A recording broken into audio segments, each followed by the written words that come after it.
Assalamualaikum warahmatullahi wabarakatuh. Hadirin sekalian, ini nyata terjadi. Beruntung buat kamu yang nonton video ini. Atas izin Allah, rezeki besar sedang menuju tempat kamu. Ketik amin di kolom komentar dan tekan tombol like. Terima kasih. Mari kita lanjut ke inti ceritanya. Al-Kisah di kota Baghdad yang selalu ramai oleh pedagang, penyair, dan orang-orang yang gemar berdebat soal hal-hal yang belum tentu penting, tibalah suatu hari yang terasa sedikit lebih istimewa dari biasanya. Dua orang asing memasuki gerbang kota dengan langkah yang tenang, wajah yang teduh, dan jubah putih yang entah bagaimana tetap bersih meski perjalanan jauh sudah mereka tempuh. Namanya Syekh Wahab dan Syekh Qadir. Penampilan keduanya sungguh meyakinkan. Janggut tersisir rapi, tasbih berputar di jemari, dan senyum yang seolah menyimpan lautan hikmah di baliknya. Warga Baghdad yang memang hangat hatinya langsung menyambut kedua tamu itu dengan penuh hormat. Hidangan terbaik dikeluarkan. Kursi paling empuk dipersilakan. Bahkan anak-anak pun disuruh duduk manis dan mendengarkan. Siapa tahu ada ilmu yang menetes. Belum lama mereka bersantap, sayup-sayup terdengar suara azan mengalun dari masjid. Kedua syekh itu pun beranjak, pamit dengan bahasa yang sopan dan wibawa yang terjaga. Warga mengantar mereka berjalan beriringan, seolah sedang mengawal dua permata kota. Setibanya di masjid, tibalah saat yang tanpa disadari akan menjadi bahan perbincangan panjang. Syekh Wahab melepas sepatunya dan membiarkannya di teras luar masjid tanpa sekalipun menoleh ke belakang. Sementara Syekh Qadir melepas sepatunya pula. Namun, dengan penuh kehati-hatian, ia menyelipkannya di bawah lengan dan membawanya masuk. Dua sepatu, dua keputusan, dan satu kota yang tiba-tiba merasa perlu mendiskusikannya. Di antara warga yang menunggu di luar, percakapan pun pecah, layaknya buah ranum jatuh dari pohon. Menurutku, Syekh Wahab yang lebih tinggi ilmunya, kata seorang warga dengan nada penuh keyakinan. Beliau meninggalkan sepatunya begitu saja. Itu tanda bahwa hatinya benar-benar bertawakal. Segala sesuatu diserahkan kepada Allah, bahkan sepatu sekalipun. Tidak, timpal yang lain sambil menggelengkan kepala pelan. Justru Syekh Qadir yang lebih bijak. Membawa sepatu ke dalam masjid itu tanda kehati-hatian. Beliau tidak mau jadi sebab seseorang tergelincir dalam godaan. Itu baru namanya menjaga sesama. Perdebatan itu bergulir hangat dan keduanya sama-sama punya argumen yang masuk akal. Maka diputuskanlah hal yang paling demokratis. Tanyakan langsung kepada sumbernya. Usai salat, kedua kelompok itu mendekati masing-masing syekh dengan pertanyaan yang sama beratnya, walau berbeda arahnya. Syekh Wahab ditanya lebih dulu. Dengan senyum yang lembut ia menjawab, "Aku meninggalkan sepatuku karena aku menyerahkan segalanya kepada Allah. Bilapun ada yang mengambilnya, tidak akan kusebut ia pencuri. Akan kudoakan agar sepatu itu membawa manfaat baginya." Warga pun terdiam, lalu berbisik-bisik penuh kekaguman. Lalu Syekh Qadir pun ditanya. Ia tersenyum serupa, lalu berkata dengan tenang, "Aku membawa sepatuku masuk bukan karena tidak percaya kepada Allah, melainkan karena aku tidak mau menaruh godaan di depan mata orang. Bila seseorang mencuri sepatuku lantaran aku sendiri yang meletakkannya sembarangan, maka dosanya ikut menempel di pundakku juga." Warga kembali terdiam, lalu berbisik-bisik dengan kekaguman yang sama besarnya, bahkan mungkin sedikit lebih besar. Suasana begitu khidmat. Angin Baghdad seolah berhenti sejenak untuk ikut mendengarkan. Dan disitulah Abu Nawas muncul. Ia berjalan santai dengan gaya yang tidak pernah bisa disebut terburu-buru, melirik kiri kanan, lalu berdiri di tengah kerumunan dengan ekspresi seseorang yang baru saja menemukan sesuatu yang lucu di balik sesuatu yang dianggap serius. "Wahai warga Baghdad yang kucintai," ujarnya dengan nada yang setengah bersimpati, "kalian ini memang baik hati, tapi kadang terlalu mudah terpukau oleh kata-kata yang terdengar dalam, padahal dalamnya baru sejengkal. Tentu saja warga langsung berkerut dahi. Beberapa tampak tersinggung. "Maksudmu apa, Abu Nawas?" "Kedua tamu kita itu orang berilmu." Jawaban mereka penuh hikmah. Kata seorang warga membela. Abu Nawas mengangguk pelan, seolah membenarkan, lalu menunjuk ke arah kaki Syekh Wahab. "Coba kalian lihat sepatu Syekh Wahab. Perhatikan baik-baik. Sudah berapa musim kiranya sepatu itu menemani perjalanannya. Solnya sudah tipis, warnanya sudah tak jelas antara coklat atau abu-abu, dan tampaknya bahkan tikus pun tidak akan tertarik untuk menggeretnya. Lalu di mana letak keberanian bertawakalnya kalau memang tidak ada yang akan mencuri?" Warga mulai saling berpandangan. "Sekarang lihat sepatu Syekh Qadir," lanjut Abu Nawas tanpa henti. "Masih mengkilap, jahitannya rapi. Kalau dijual di pasar, pasti ada yang menawar dengan harga yang tidak murah. Wajar saja ia risau bila ditinggal di luar. Bukan karena khawatir menggoda orang lain, tapi karena memang tidak rela kehilangan sepatu barunya." Lalu Abu Nawas menutupnya dengan kalimat yang sederhana, namun terasa seperti selimut tebal di malam dingin.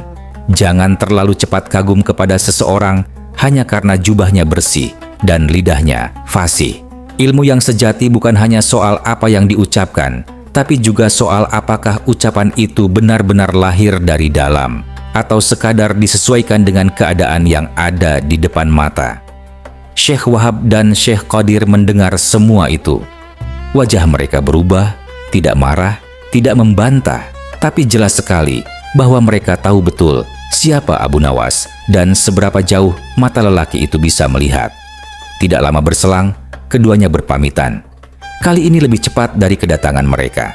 Dan warga Baghdad pun kembali ke rumah masing-masing, membawa sesuatu yang lebih berharga dari sekadar kisah dua syekh dan dua sepatu.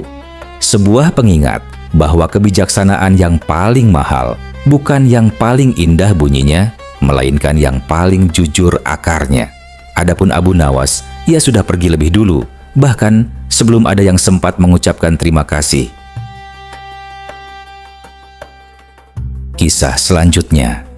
Kalau kau ingin tahu seperti apa rasanya dendam yang tidak pernah benar-benar padam, cobalah tanyakan kepada Abu Jahil.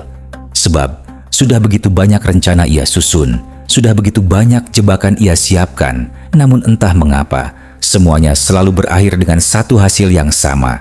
Abu Nawas tetap berdiri tegak dan Abu Jahil yang pulang dengan wajah masam. Tapi kali ini Abu Jahil merasa yakin. Kali ini ia tidak sekadar berencana. Kali ini ia mendapat hadiah dari takdir, sebuah kesempatan emas yang datang begitu saja, tanpa perlu bersusah payah menggalinya. Semuanya bermula dari pagi yang biasa-biasa saja.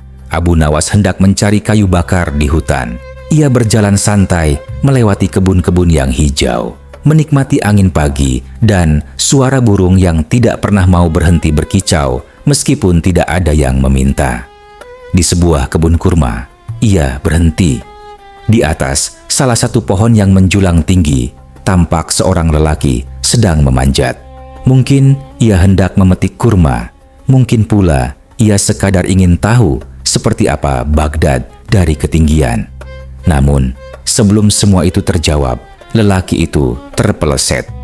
Tubuhnya jatuh dengan posisi yang paling nahas yang bisa dibayangkan. Kepala lebih dulu menyentuh tanah. Lelaki itu tidak bergerak lagi. Abu Nawas yang menyaksikan seluruh kejadian itu berlari menghampiri tanpa pikir panjang. Ia berlutut, mencoba melihat apakah masih ada napas yang tersisa. Mencoba mengangkat tubuh lelaki itu dengan tangannya sendiri. Darah mengalir deras dari kepala si lelaki, membasahi tangan Abu Nawas, menyebar ke lengan, bahkan membekas di bajunya. Di saat itulah Abu Jahil dan rombongannya lewat. Entah kebetulan, entah memang sudah diatur oleh langit agar kisah ini punya bumbu yang cukup. Yang jelas, Abu Jahil melihat pemandangan itu dan langsung tahu bahwa inilah saat yang ia tunggu-tunggu selama bertahun-tahun. Ia tidak repot-repot bertanya, ia tidak memeriksa, ia hanya menarik napas dalam-dalam, lalu berteriak sekeras yang ia mampu. "Lihat, semua orang, Abu Nawas telah membunuh orang." Teriakan itu langsung disambut oleh kawan-kawannya yang sepertinya sudah latihan sebelumnya. Warga yang semula hanya lewat, tiba-tiba menjadi massa yang bergerak cepat. Pedang dan kayu terangkat, kaki-kaki mulai berlari ke arah Abu Nawas. Abu Nawas menatap situasi di depannya dengan tenang selama kira-kira 1 helaan napas. Lalu ia berlari. Ia berlari bukan karena bersalah. Ia berlari karena ia adalah orang yang cukup bijak untuk memahami bahwa tidak ada gunanya berdiri menjelaskan kebenaran kepada kerumunan yang sudah terlanjur marah. Kata-kata tidak pernah lebih cepat dari mata pedang. Ia berhasil lolos. Dan Abu Jahil yang telah membayangkan akhir yang dramatis hanya bisa menggertakkan giginya. Namun kali ini ia tidak menyerah begitu saja. Ia mengumpulkan orang-orangnya, membakar semangat mereka, lalu mengajak mereka semua berjalan menuju istana. Di hadapan Baginda Raja, Abu Jahil tampil dengan penuh keyakinan. Paduka yang mulia, Abu Nawas harus segera ditangkap. Ia telah membunuh seorang lelaki dengan tangannya sendiri. Baginda Raja yang sudah cukup lama mengenal nama Abu Nawas maupun nama Abu Jahil memandang keduanya dengan sorot mata yang sama. Sorot mata seorang yang tidak mau terburu-buru mengambil kesimpulan. Ini tuduhan yang berat, Abu Jahil. Jangan kau mainkan istana sebagai alat permainanmu. Hamba tidak bermain-main, Paduka. Kami semua hadir sebagai saksi, jawab Abu Jahil dengan wajah paling serius yang pernah ia tampilkan seumur hidup. Satu persatu saksi buka suara. Kawan-kawan Abu Jahil bergiliran menyatakan diri melihat kejadian itu. Para warga yang tadi ikut berlari juga tidak mau ketinggalan. Tiba-tiba, semua orang merasa dirinya penting. Maka, diutuslah para prajurit. Dan tidak lama berselang, Abu Nawas pun berdiri di hadapan Baginda Raja dengan tangan yang sudah dibersihkan, namun baju yang masih menyimpan bekas merah di sana-sini. Abu Nawas, benarkah kau yang membunuh lelaki itu? Tanya Baginda Raja. Abu Nawas mengangkat wajahnya. Tidak, Yang Mulia. Lelaki itu jatuh dari pohon kurma sebelum saya tiba. Saya hanya berusaha menolongnya. Darah ini bukan bukti pembunuhan, melainkan bukti bahwa saya tidak sempat berpikir untuk menjaga kebersihan baju ketika ada orang yang sekarat di depan saya. Lalu kenapa kau lari? Desak Baginda Raja. Karena, Paduka, ketika seorang lelaki berdiri sendirian dengan darah di tangannya, di hadapan kerumunan yang membawa pedang, pilihan paling masuk akal memang hanya satu. Saya masih ingin hidup, dan saya rasa itu bukan kejahatan. Baginda Raja menoleh kepada Abu Jahil. Apakah kalian melihat dengan mata kepala sendiri bagaimana Abu Nawas membunuhnya? Abu Jahil sempat terdiam. Sekilas kegelisahan melintas di wajahnya, tapi ia cepat pulih. Paduka, kami memang tidak menyaksikan cara pembunuhannya. Namun kami semua melihat tangan dan bajunya penuh darah, dan itu sudah cukup bicara. Para saksi mengangguk serempak. Baginda Raja duduk dalam diam yang cukup panjang. Ia tahu Abu Nawas tidak bersalah, tapi ia juga tahu bahwa kebenaran tanpa saksi adalah sebutir benih yang tidak punya tanah untuk tumbuh. Ia tidak bisa membebaskan seseorang hanya berdasarkan keyakinan pribadi, apalagi di hadapan kerumunan sebesar ini. Maka, ia pun berpikir, dan dari pemikiran itu, lahirlah sebuah keputusan yang terdengar keras di permukaan, namun menyimpan celah yang sangat tipis di dalamnya. Cukup tipis untuk dilewati oleh seseorang yang otaknya masih bekerja dengan baik. Abu Nawas, kata Baginda Raja, dengan nada resmi, karena kau tidak mampu menghadirkan saksi maupun bukti yang membantah tuduhan ini, maka aku tidak punya pilihan selain menjatuhkan hukuman. Hukumanmu adalah kau akan menjalani kematian sebagaimana lelaki itu mati, yaitu jatuh dari pohon kurma dengan posisi kepala di bawah. Abu Jahil hampir melompat kegirangan. Ia membayangkan Abu Nawas memanjat pohon setinggi-tingginya lalu jatuh terhempas. Ia bahkan sudah menyiapkan ekspresi wajahnya untuk menyaksikan momen tersebut. Abu Nawas mengangguk pelan. Ia menunduk, tapi di sudut bibirnya ada sesuatu yang hampir saja menjadi senyum, namun berhasil ia tahan tepat waktu.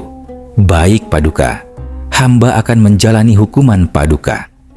Rombongan pun berjalan menuju taman istana, di mana pohon-pohon kurma tumbuh dengan gagah dan teduh. Abu Nawas berjalan di depan, Abu Jahil di belakangnya dengan dada membusung.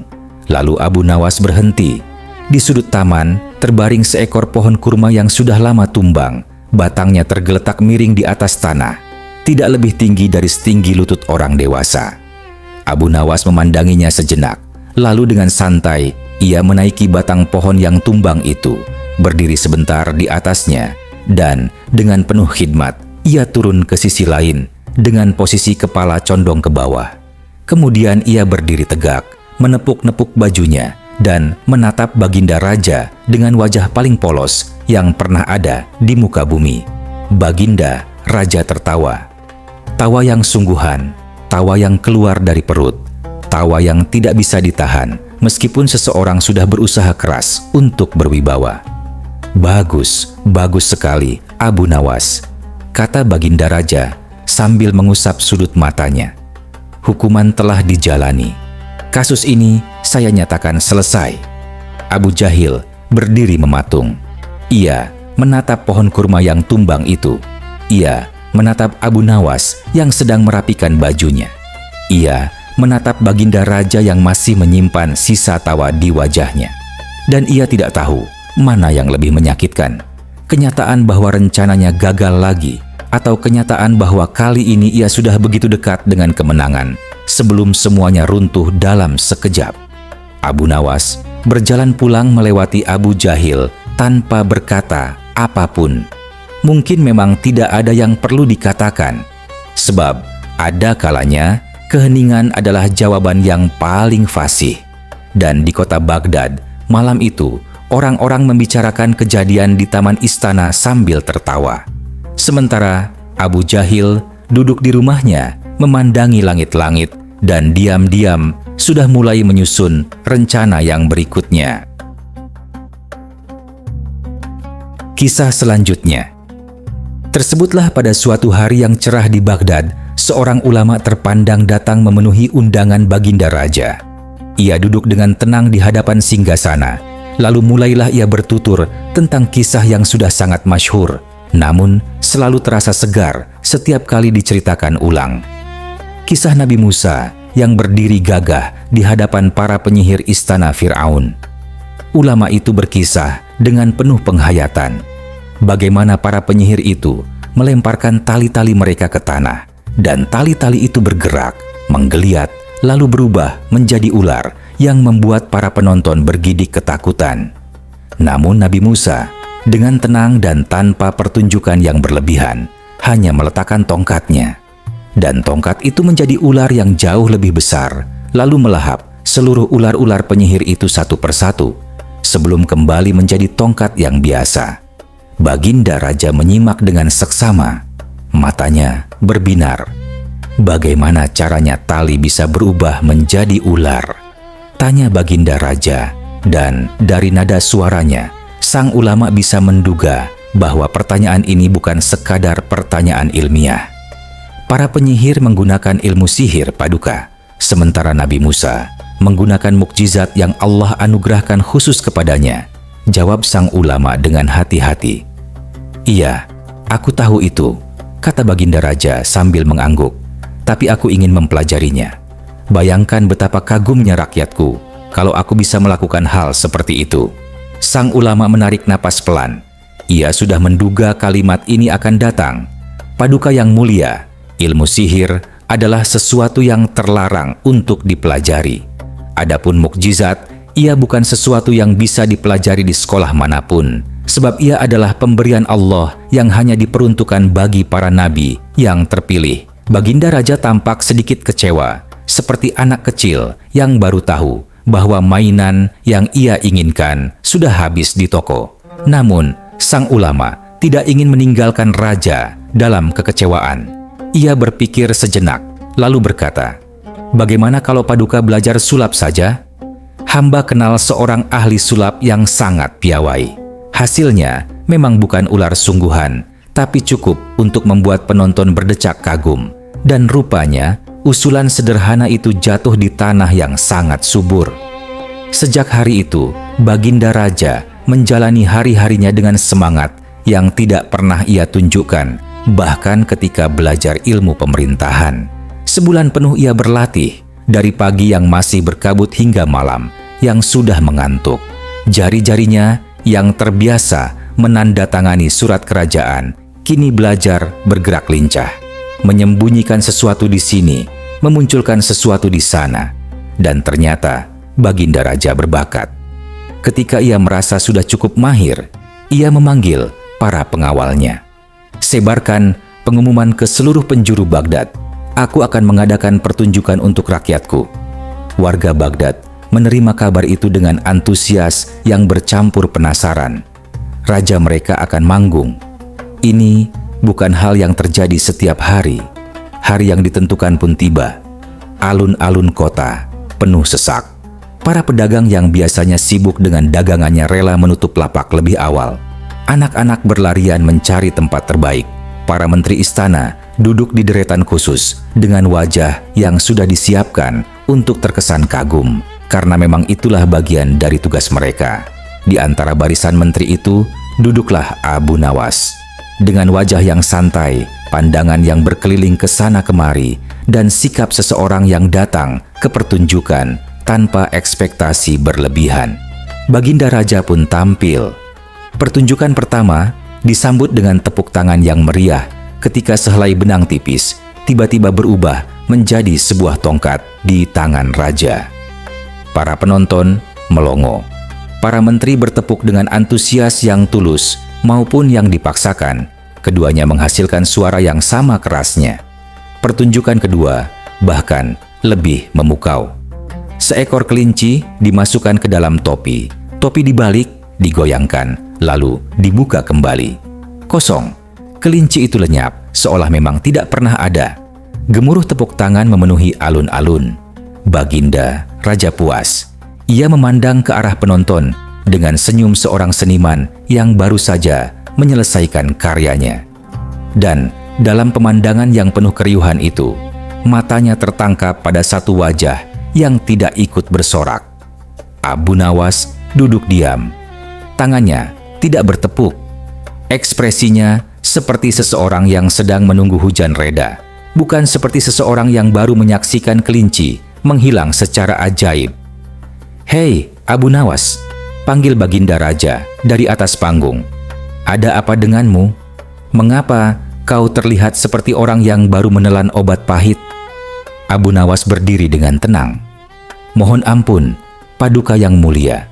Pertunjukan Paduka sungguh luar biasa, dan hamba tidak meragukan itu. Hanya saja, entah mengapa, semua itu tidak berhasil membuat hamba senang." Baginda Raja mengerutkan dahi, namun tidak marah. Justru ia tertantang. "Baiklah, katakan saja, trik sulap apa yang ingin kau lihat?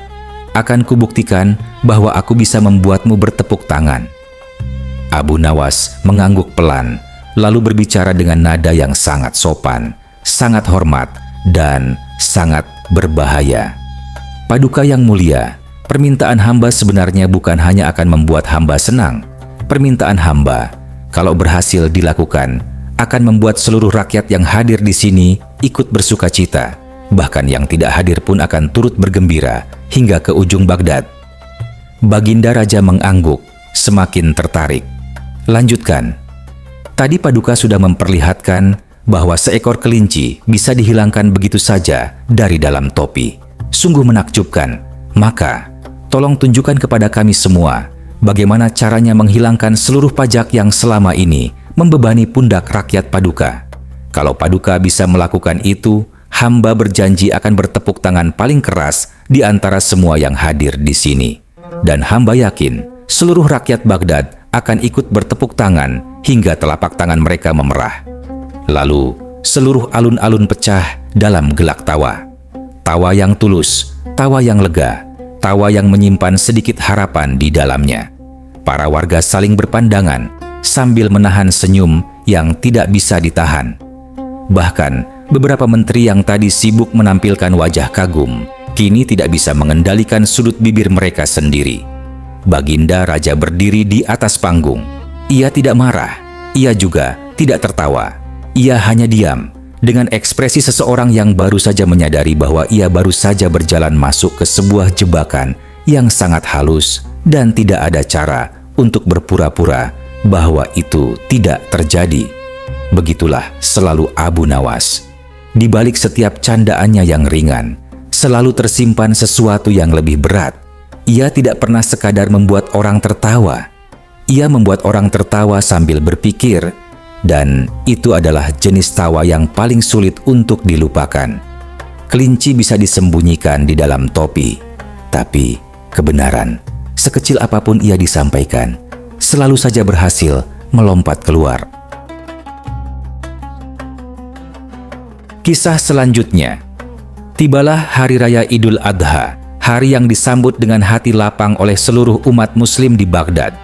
Langit pagi itu cerah, angin bertiup sopan, dan dari berbagai penjuru kota terdengar suara takbir yang mengalun bergantian, seolah kota itu sendiri ikut berzikir. Baginda Raja, sebagaimana layaknya pemimpin yang baik hati dan dermawan, telah menyiapkan kurban yang tidak main-main. Ratusan unta dan kambing telah disiapkan, cukup untuk membahagiakan seluruh fakir miskin di Baghdad, dan mungkin masih tersisa untuk beberapa kota di sekitarnya. Ini bukan pamer kemewahan, ini adalah wujud syukur yang dinyatakan dalam bentuk yang paling nyata. Namun, ada satu hal yang menjadi rahasia kecil. Baginda Raja, sebuah kelemahan yang tidak pernah ia umumkan dalam dekrit kerajaan manapun.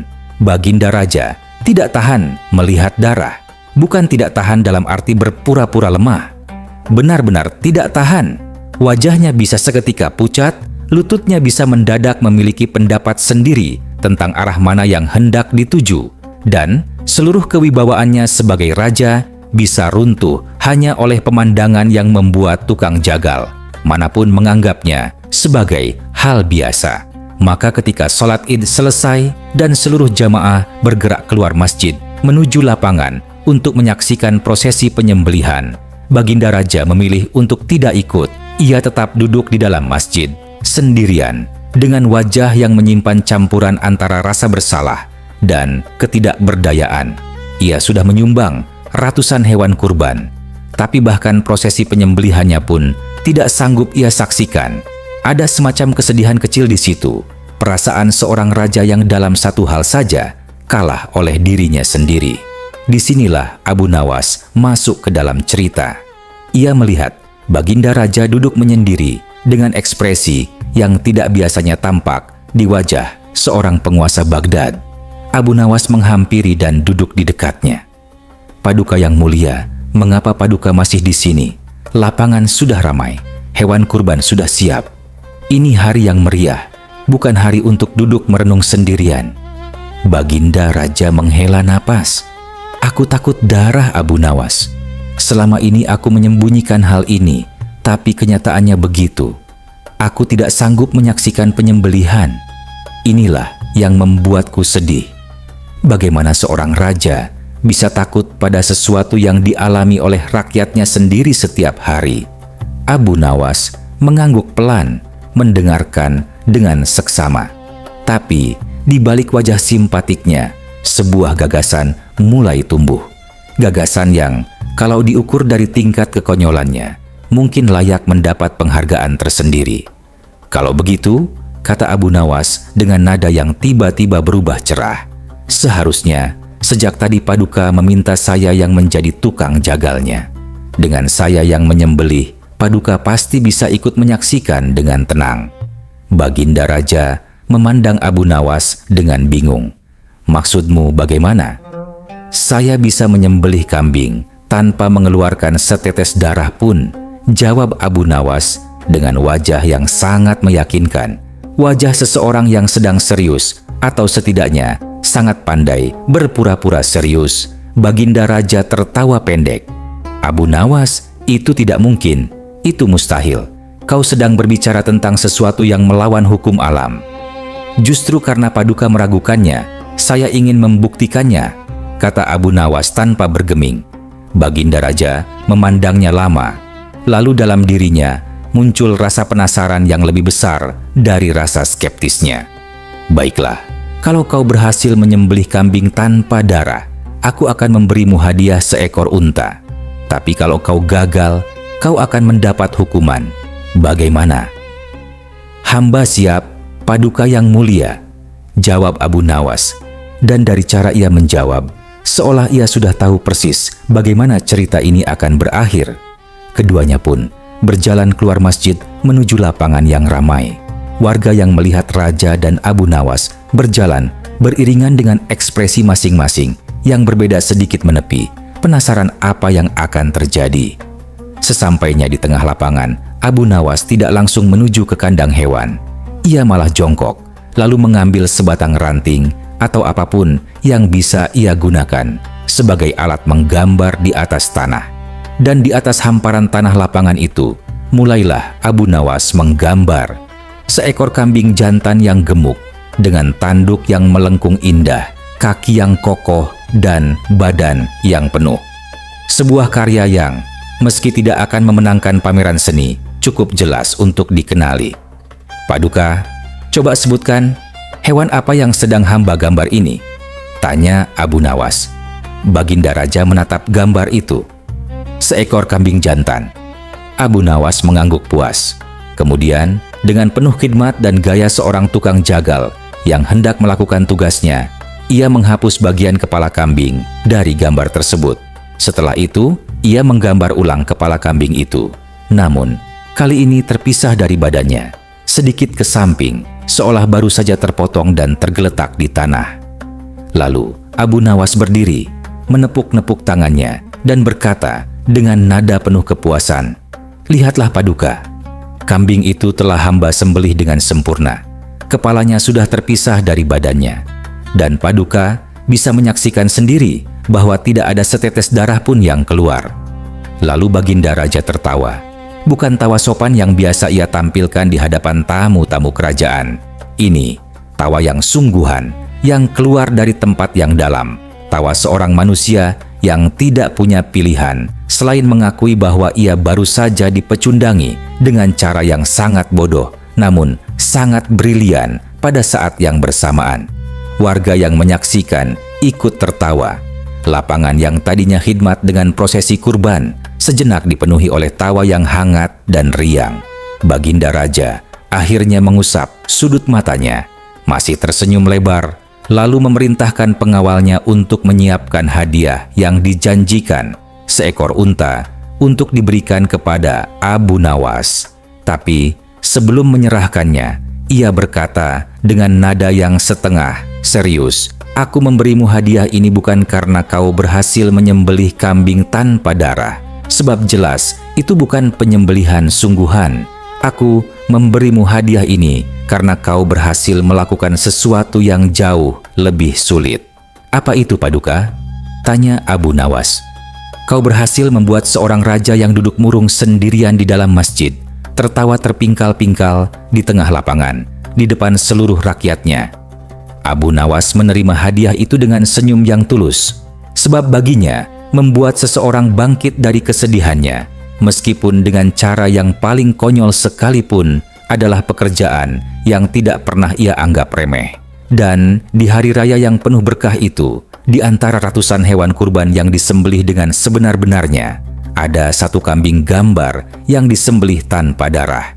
Dan ia berhasil menghadiahkan sesuatu yang mungkin lebih berharga dari seekor unta, yakni tawa yang lahir dari hati yang lapang.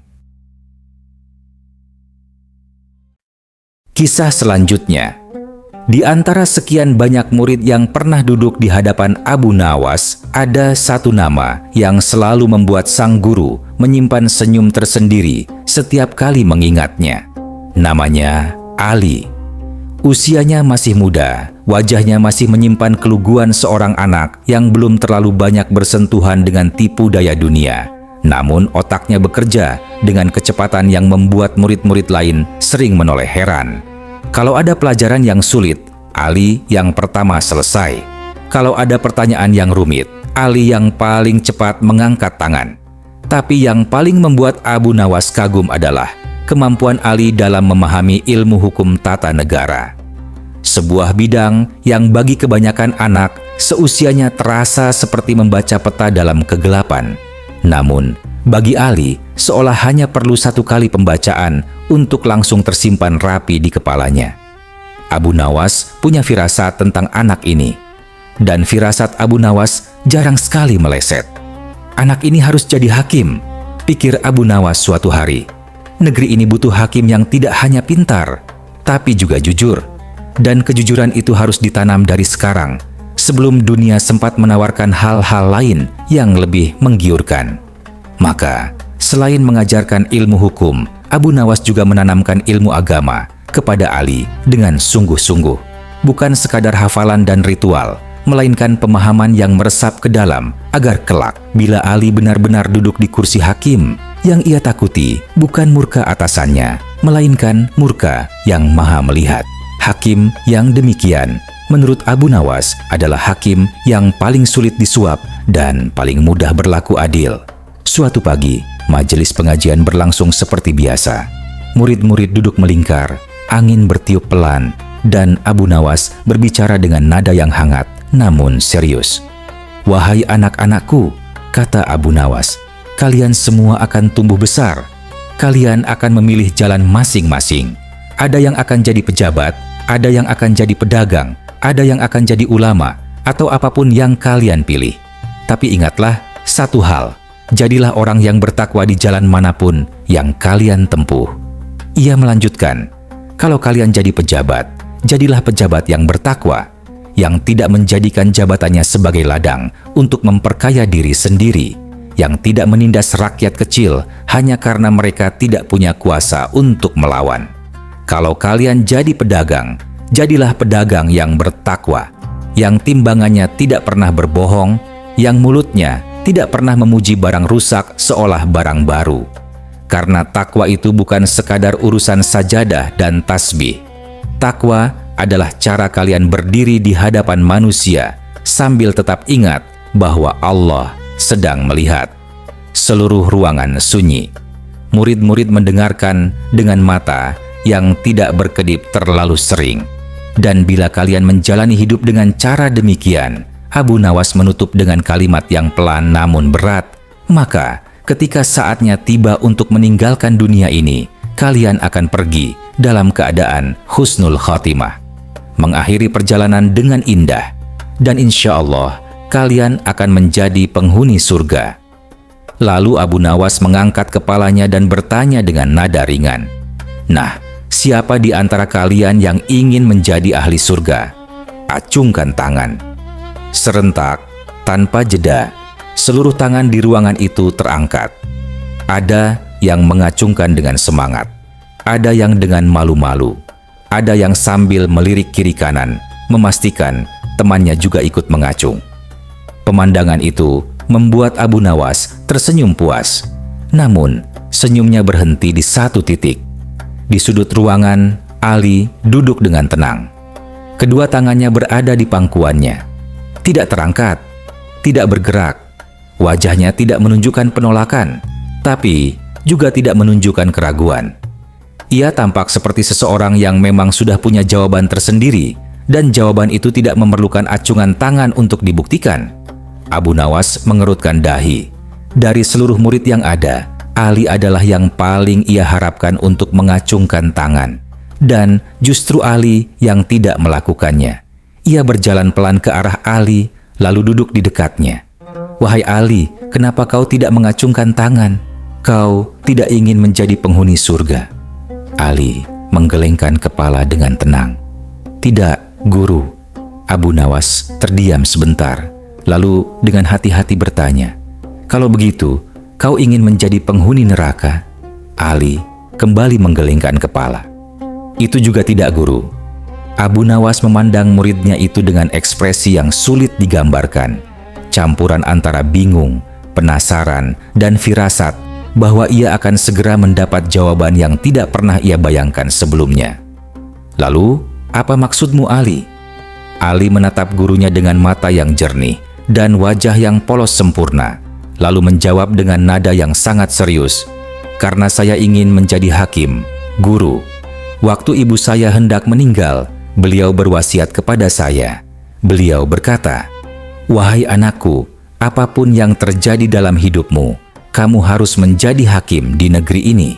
Wasiat ibu saya itulah yang membuat saya giat mempelajari ilmu hukum, dan saya tidak boleh mengingkari wasiat ibu saya.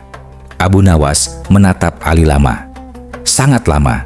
Di dalam kepala Abu Nawas, ia mencoba menyusun kembali logika yang baru saja Ali sampaikan.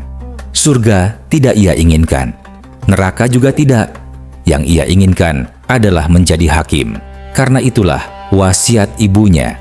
Seolah dalam benak Ali yang polos itu, surga dan neraka adalah dua pilihan yang ada di daftar, sementara hakim adalah pilihan ketiga yang tidak ada hubungannya dengan daftar tersebut. Dan yang paling menggelikan, Ali menyampaikan semua itu dengan wajah yang sangat serius, tanpa sedikit pun menyadari bahwa jawabannya baru saja memisahkan dirinya dari kedua kemungkinan tempat yang ada setelah kematian. Abu Nawas tertawa. Bukan tawa yang ia tahan atau ia sembunyikan di balik tangan, melainkan tawa yang keluar begitu saja. Tawa seorang guru yang menyayangi muridnya, dan justru karena itulah ia tidak bisa tidak tertawa. Ketika tawanya mereda, Abu Nawas mengusap mata dan berkata, "Pelan, Ali, anakku. Wasiat ibumu sungguh mulia dan wajib kau jaga. Tapi lain kali, kalau gurumu bertanya tentang surga dan neraka, jawablah dulu urusan akhirat, baru kemudian ceritakan soal cita-citamu." Ali mengangguk dengan sungguh-sungguh. "Baik, guru, hamba akan mengingat itu." Dan Abu Nawas yakin bahwa Ali memang akan mengingatnya, sebab Ali adalah murid yang tidak pernah lupa pada apapun yang ia pelajari. Kecuali mungkin pada saat tertentu, ia lupa bahwa menjadi hakim dan menjadi penghuni surga bukanlah dua hal yang harus dipilih salah satunya. Kisah selanjutnya.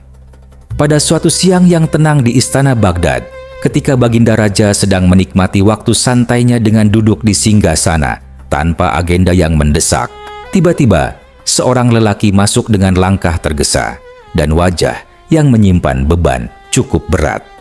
Ia adalah kepala dusun dari sebuah kampung yang terletak tidak jauh dari Baghdad. Kampung yang, dari ceritanya, seharusnya menjadi tempat yang paling menyenangkan untuk ditinggali. "Ampun, Paduka yang mulia," katanya sambil membungkuk dalam-dalam. "Hamba datang membawa persoalan yang sudah melampaui kemampuan hamba untuk mengatasinya sendiri." Baginda Raja menegakkan tubuhnya. "Ceritakan." Maka kepala dusun itu pun bertutur. Kampungnya adalah kampung yang diberkahi. Tanahnya subur, panennya melimpah, dan setiap musim berganti selalu ada kabar gembira tentang hasil bumi yang memuaskan. Namun, belakangan ini, kegembiraan itu selalu dibayangi oleh ketakutan yang datang dari arah yang tidak bisa dilawan dengan cangkul maupun sabit. Seekor jin jahat telah mengklaim bahwa seluruh kesuburan kampung itu adalah hasil jasanya, dan sebagai bayaran atas jasanya yang tidak pernah diminta oleh siapapun itu, ia menuntut tumbal seorang gadis setiap kali musim panen tiba. Bila permintaannya tidak dipenuhi, ia mengancam akan menghancurkan kampung beserta seluruh isinya. Baginda Raja mendengarkan dengan seksama, lalu mengerutkan dahi. "Jadi jin itu mengaku berjasa atas kesuburan kampungmu, lalu meminta tumbal sebagai upahnya?" "Benar, Paduka." "Dan kau percaya begitu saja bahwa kesuburan kampungmu adalah jasanya?"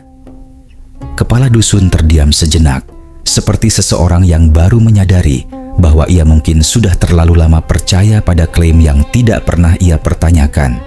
Tapi, ketakutan memang sering membuat orang lupa untuk bertanya. Baginda Raja akhirnya menyuruh kepala dusun itu pulang dengan janji bahwa istana akan mengirimkan seseorang untuk menyelesaikan masalah tersebut.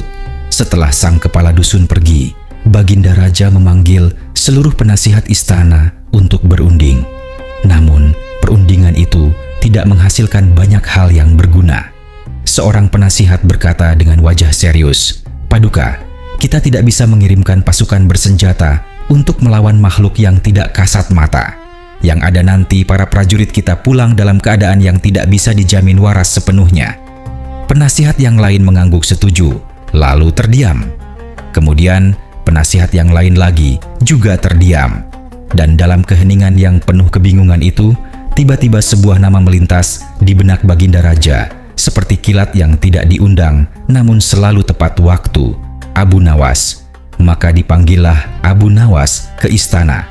Ia datang dengan langkah santainya yang khas. Wajahnya cerah, tidak curiga bahwa di balik panggilan mendadak ini tersimpan sebuah tugas yang kalau ia tahu dari awal, mungkin ia akan berpura-pura sakit selama sebulan. "Ada gerangan apa Paduka memanggil hamba?" tanya Abu Nawas dengan nada ringan. "Aku punya tugas penting untukmu," kata Baginda Raja. "Dan ini bukan tugas yang bisa kau tolak." Abu Nawas tersenyum. "Tentu saja hamba siap, Paduka. Tugas apa gerangan?" Lalu Baginda Raja menjelaskan semuanya. Tentang kampung yang diganggu jin, tentang tumbal yang diminta setiap musim panen, tentang ancaman yang menghantui warga, dan tentang kenyataan bahwa Abu Nawaslah yang dipilih untuk pergi ke sana dan menyelesaikannya. Senyum Abu Nawas perlahan memudar, kemudian menghilang sepenuhnya. "Maksud Paduka," kata Abu Nawas dengan suara yang tiba-tiba terdengar lebih kecil dari biasanya, "hamba disuruh pergi menghadapi jin yang jahat itu. Sendirian?" "Benar sekali, Paduka yang mulia." Abu Nawas mencoba satu jalur terakhir. "Apakah Paduka tidak salah orang? Hamba ini bukan orang sakti. Hamba tidak punya ilmu kebatinan. Hamba bahkan tidak punya jimat apapun kecuali akal yang kadang juga bisa salah." Baginda Raja tersenyum. "Justru karena itulah aku memilihmu, Abu Nawas.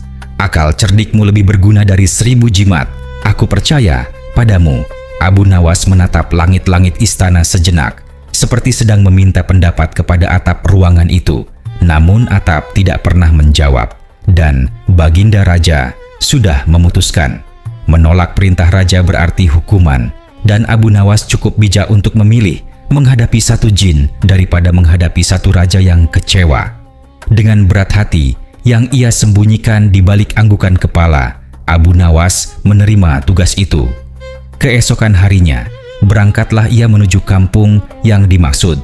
Setibanya di sana, kepala dusun menyambutnya dengan wajah yang campuran antara lega dan khawatir.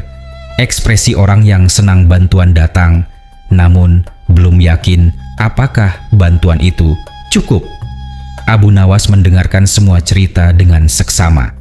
Lalu ia mengajukan satu pertanyaan yang tampaknya sederhana, namun ternyata paling penting. "Apakah ada di antara warga yang pernah melihat wujud jin itu?" "Hampir semua warga pernah melihatnya, termasuk saya sendiri," jawab kepala dusun. "Seperti apa wujudnya?" "Tubuhnya sangat tinggi, rambutnya dikuncir di atas kepala yang sebagian botak." Abu Nawas mengangguk pelan. Dari deskripsi itu, ia langsung tahu. Jin Ifrit, makhluk dari golongan jin yang terkenal dengan kekuatannya yang besar, sifatnya yang congkak, dan kelemahan terbesarnya yang jarang diketahui orang. Ia sangat mudah diperdaya oleh sesuatu yang lebih besar dari dirinya, baik secara fisik maupun dalam hal gertakan. Abu Nawas berpikir. Cukup lama ia duduk diam, memandangi tanah, memandangi langit, memandangi jari-jarinya sendiri. Lalu, dari dalam keheningan itu, sebuah ide muncul. Ide yang kalau dijelaskan kepada orang lain, mungkin akan membuat mereka tertawa dulu, sebelum akhirnya mengakui bahwa ide itu cukup brilian. "Tenang saja," kata Abu Nawas kepada kepala dusun yang menunggu dengan cemas. Jin Ifrit itu sebenarnya hanya menggertak. Di balik gertakannya yang keras, ada sesuatu yang ia takuti, dan kita akan gunakan ketakutan itu. Ia kemudian menulis sebuah surat tantangan yang singkat, namun penuh percaya diri, lalu meminta kepala dusun untuk menyampaikannya kepada Jin Ifrit. Surat yang pada intinya menyatakan bahwa ada seseorang yang tidak terkesan dengan ancamannya dan mengajaknya bertanding di lapangan kampung pada waktu yang ditentukan, 1 bulan dari sekarang. Jin Ifrit menerima surat itu. Dan seperti yang Abu Nawas duga, makhluk yang sudah terlalu lama tidak ada yang berani menantangnya itu langsung naik pitam. Ia bersumpah akan menghancurkan siapapun yang punya nyali sebesar ini. Sementara itu, Abu Nawas mulai mengerjakan rencananya. Ia memesan sebuah sandal. Bukan sandal biasa, sandal dengan ukuran yang kalau seseorang berdiri di depannya dan mendongak ke atas, ia harus memiringkan kepalanya untuk melihat ujung atas sandal itu. Tingginya 40 meter, cukup untuk membuat orang yang tidak tahu konteksnya berpikir bahwa pemilik sandal ini adalah makhluk yang tingginya mungkin setara dengan menara masjid terbesar di Baghdad. Ketika sandal itu selesai dibuat, Abu Nawas meletakkannya di tengah lapangan tempat pertarungan akan berlangsung. Sandal itu tergeletak memenuhi hampir separuh lapangan, dan bahkan dari kejauhan pun ia sudah terlihat seperti sebuah bangunan yang aneh bentuknya. Sebulan berlalu, hari yang ditentukan tiba. Jin Ifrit datang dengan cara yang tidak pernah membuat siapapun merasa disambut dengan baik. Suaranya menggelegar, tanahnya bergetar, dan warga yang tadinya penasaran ingin menonton langsung memilih untuk penasaran dari balik dinding rumah masing-masing. "Di mana orang yang berani menantangku?" teriak Jin Ifrit di tengah lapangan. "Keluarlah dan hadapi akibat dari keberanianmu yang tidak tahu diri itu." Dari arah lain, Abu Nawas berjalan keluar ke lapangan dengan langkah yang terlihat santai. Meskipun kalau seseorang bisa mendengar denyut jantungnya, mungkin tidak akan ada yang menyebutnya santai. Jin Ifrit menatapnya dari atas. "Jadi kamu Abu Nawas yang mengirim surat tantangan itu? Manusia kecil ini, apa kamu sudah bosan hidup?" Abu Nawas mengangkat tangannya. "Maaf Tuan, sepertinya ada kesalahpahaman. Saya bukan Abu Nawas, saya hanya muridnya." Jin Ifrit mengerutkan apa yang seharusnya menjadi alisnya. "Muridnya? Lalu apa urusanmu datang ke sini?" "Guru saya meminta saya datang lebih dulu untuk mengambil sandalnya yang tertinggal kemarin sepulang latihan," jawab Abu Nawas sambil menunjuk ke arah sandal raksasa yang tergeletak di tengah lapangan. "Itu sandalnya. Tapi saya tidak kuat mengangkatnya sendirian. Maukah Tuan membantu saya membawanya?" Jin Ifrit memandang sandal itu. Ia memandanginya cukup lama. Sebuah sandal yang tingginya 40 meter. Sebuah sandal yang lebarnya hampir menutup separuh lapangan. Sebuah sandal yang bahkan untuk menggesernya satu langkah pun, Jin Ifrit tidak yakin ia punya tenaga yang cukup. Dan ini hanya sandalnya. Kalau sandalnya sebesar ini, maka orangnya. Jin Ifrit mulai menghitung-hitung di kepalanya, dan hasil perhitungannya tidak menyenangkan sama sekali. "Kalau Tuan tidak mau membantu," kata Abu Nawas dengan nada yang sangat ramah, "tidak apa-apa, biar saya panggil guru saya langsung ke sini saja. Nanti kalau beliau tanya mana sandalnya, saya akan bilang bahwa Tuan menghalangi saya mengambilnya." "Jangan," kata Jin Ifrit. Dan suaranya yang tadi menggelegar tiba-tiba terdengar beberapa nada lebih rendah dari sebelumnya. "Jangan panggil gurumu." "Kenapa Tuan?" "Karena..." Jin Ifrit mencari kata-kata yang tepat, namun tidak menemukannya. "Karena aku memutuskan untuk pergi sekarang. Dan aku berjanji kampung ini tidak akan pernah lagi terganggu olehku." Sebelum Abu Nawas sempat menjawab, Jin Ifrit sudah menghilang dengan suara yang semakin lama semakin jauh, seperti petir yang bergerak menjauh bukan mendekat. Lapangan itu kembali sunyi. Lalu dari balik tembok dan pintu rumah, satu persatu warga mulai keluar. Mereka memandang lapangan yang kosong, memandang sandal raksasa yang masih tergeletak di sana, dan memandang Abu Nawas yang berdiri sendirian dengan ekspresi seseorang yang tidak yakin apakah ia harus bangga atau sekadar lega. Kepala dusun berlari menghampirinya. "Tuan Abu Nawas, apa yang terjadi? Jin itu pergi begitu saja?" "Jin itu," kata Abu Nawas sambil menepuk-nepuk bajunya, "hanya butuh diperlihatkan bahwa ada sesuatu yang lebih besar darinya di dunia ini. Makhluk yang terlalu lama tidak ada yang berani melawannya, memang mudah lupa diri. Tapi begitu ia bertemu dengan sesuatu yang membuatnya merasa kecil, ia akan ingat kembali bahwa ia bukan penguasa segalanya. Kepala dusun mengangguk pelan, mencoba memahami. Lalu ia menatap sandal raksasa itu lagi.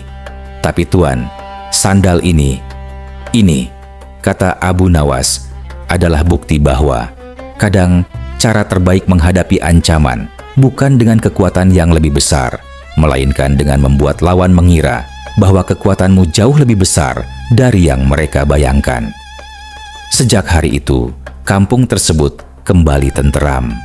Panen tetap melimpah, gadis-gadis kampung bisa tidur nyenyak, dan nama Abu Nawas disebut dengan penuh rasa terima kasih oleh warga yang tidak pernah tahu bahwa sang penakluk jin itu datang ke kampung mereka dengan lutut yang sedikit gemetar dan rencana. Kisah selanjutnya, tersebutlah suatu hari di istana Baghdad ketika Baginda Raja mengumpulkan seluruh menterinya untuk sebuah rapat yang serius. Bukan rapat tentang pesta kerajaan atau pemilihan warna tirai istana, melainkan rapat tentang hal-hal yang sungguh penting, keamanan negara, dan nasib rakyat yang hidupnya belum seberuntung yang diharapkan. Salah satu yang dibahas adalah soal kemiskinan. Baginda Raja meminta data. Sang menteri menyerahkan daftar, dan setelah melihat angka-angkanya, Baginda langsung memberi perintah agar seluruh rakyat yang tercatat dalam daftar tersebut segera mendapat bantuan keesokan harinya. Rapat berjalan dengan baik, keputusan diambil dengan tegas, dan para menteri merasa hari itu cukup produktif. Namun rapat belum selesai. "Berapa jumlah rakyat kita yang buta?" tanya Baginda Raja kepada sang menteri ekonomi.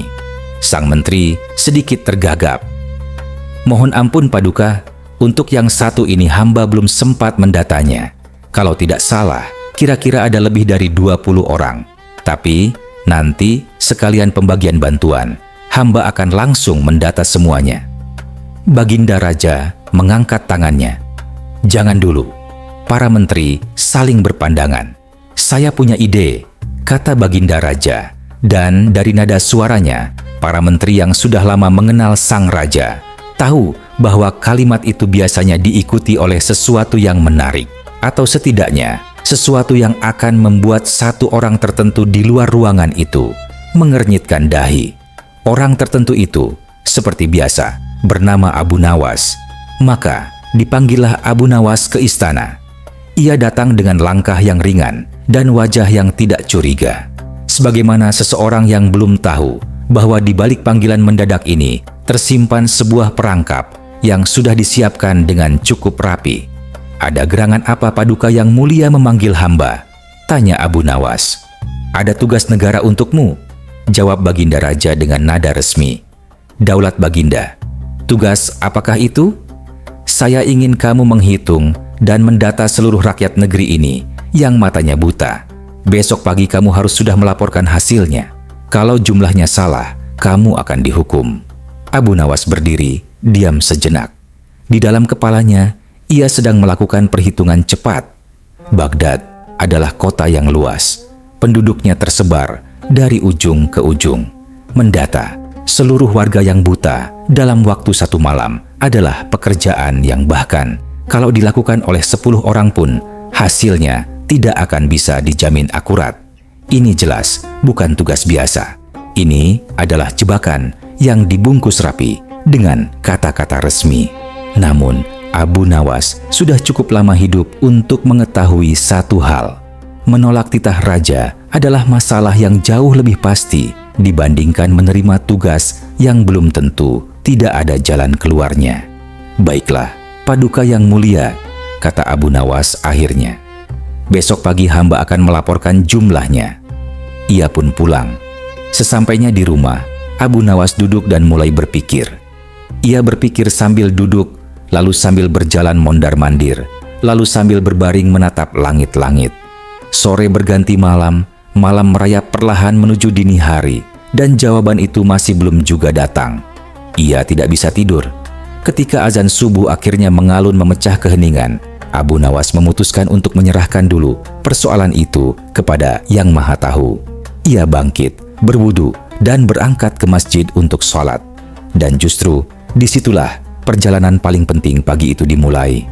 Sepulang dari masjid, ketika kakinya masih melangkah di antara jalan-jalan Baghdad yang mulai hidup oleh aktivitas pagi. Mata Abu Nawas tertangkap pada sesuatu yang tergeletak di pinggir jalan. Sebuah pelepah kurma. Besar, panjang, dan tidak menarik bagi siapapun yang melihatnya, kecuali bagi Abu Nawas. Di dalam kepala Abu Nawas, sesuatu menyala. Sebuah gagasan yang sederhana namun tajam, seperti jarum kecil yang kalau ditancapkan di tempat yang tepat, bisa menyelesaikan persoalan besar. Ia mengangkat pelepah kurma itu dan mulai berjalan menuju istana. Kota Baghdad pada jam-jam seperti itu selalu ramai. Para pedagang membuka lapak, anak-anak berlarian, orang-orang dewasa berjalan dengan tujuan masing-masing. Dan di antara kesibukan pagi itu, pemandangan Abu Nawas yang berjalan sambil memikul sebuah pelepah kurma besar langsung menarik perhatian kemanapun ia melangkah. "Hei, Abu Nawas," sapa seorang warga yang berpapasan dengannya. "Apa yang kau bawa itu?" Abu Nawas menoleh. "Apa kamu tidak melihat? Ini pelepah kurma." Iya, aku tahu itu pelepah kurma. Maksudku, untuk apa kau membawanya?" tanya warga itu lagi. Abu Nawas tidak menjawab. Ia hanya melanjutkan langkahnya. Namun di dalam hatinya, ia mulai menghitung. 1. Di tikungan berikutnya, pertanyaan serupa datang dari orang yang berbeda. Di ujung jalan, pertanyaan itu datang lagi. Di depan kedai roti, di dekat sumur, di persimpangan yang ramai, selalu ada seseorang yang merasa perlu bertanya, "Hei, Abu Nawas, apa yang kau bawa itu?" Dan setiap kali pertanyaan itu datang, Abu Nawas hanya menjawab singkat sambil terus berjalan. Angka dalam hitungannya terus bertambah. Ketika ia tiba di gerbang istana, seorang prajurit penjaga ikut bertanya dengan pertanyaan yang sama persis. "Hei, Abu Nawas, apa yang kau bawa itu?" Abu Nawas berhenti sebentar, menatap prajurit itu, lalu berkata, "Sampaikan kepada Baginda Raja bahwa Abu Nawas ingin menghadap." Ia pun diizinkan masuk. Di dalam ruangan istana, Baginda Raja duduk menunggu dengan rasa ingin tahu yang tidak ia sembunyikan sepenuhnya. Ketika Abu Nawas masuk dengan pelepah kurma besarnya, Baginda Raja memandangi pemandangan itu beberapa detik, lalu bertanya dengan pertanyaan yang sudah ditunggu-tunggu oleh Abu Nawas sejak pagi. "Hei, Abu Nawas, apa yang kau bawa itu?" Abu Nawas tidak menjawab pertanyaan itu. Sebaliknya, ia meletakkan pelepah kurmanya, membungkuk dengan hormat, lalu berkata, "Paduka yang mulia, hamba sudah selesai menjalankan tugas paduka. Hamba sudah mengetahui jumlah orang buta di negeri ini." Baginda Raja meluruskan duduknya. "Berapa jumlahnya?" 57 orang paduka, termasuk paduka sendiri. Ruangan itu seketika menjadi sangat sunyi. Baginda Raja memandang Abu Nawas dengan ekspresi yang bergerak di antara heran, tersinggung, dan penasaran. "Termasuk saya? Kamu berani mengatakan bahwa saya buta?" "Mohon ampun paduka," kata Abu Nawas dengan nada yang tetap hormat. "Izinkanlah hamba menjelaskan. Tadi dalam perjalanan hamba dari rumah ke istana ini, ada 55 warga Baghdad yang bertanya kepada hamba dengan pertanyaan yang sama. Mereka bertanya apa yang hamba bawa. Padahal benda yang hamba bawa ini dengan segala hormat cukup jelas terlihat oleh siapapun yang matanya berfungsi dengan baik. Ini pelepah kurma, bukan sesuatu yang tersembunyi atau tidak kasat mata. Maka hamba hitung mereka semua sebagai orang yang matanya tidak bisa melihat dengan jelas. Jumlahnya 55. Baginda Raja mulai mengernyit.